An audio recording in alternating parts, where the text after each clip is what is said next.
one of the things that we were asked to do was an action learning project. And at the time I was teaching on my intercultural communication module, which looks at cultural identity and lots of different topics. And I decided to include this action learning project in that course. And I did that by asking students to look at not just their own cultural identity, but their own consumer identity. So within that, they had tasks that gave them an idea of how to calculate their footprint in various areas, from their consumption of food or their diet or to their buying habits. And then they were asked to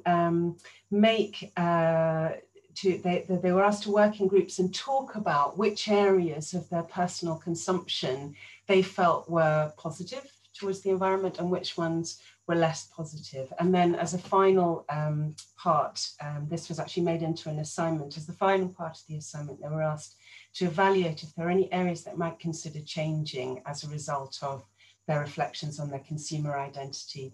And I wrote a set of feedback criteria for it. And one of the feedback criteria was asking, you know, is there evidence of reflection on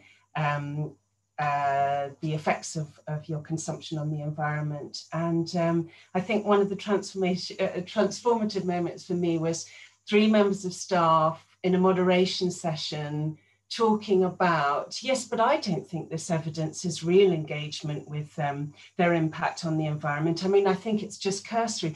No, but they have given it. And I suddenly realized that actually the learning wasn't just within the course and within the students, but it was also amongst the staff, because we were all engaging with this idea of what is consumption, what does it mean, and how are we implicated in the use of resources on a finite planet. So that was quite transformative for me.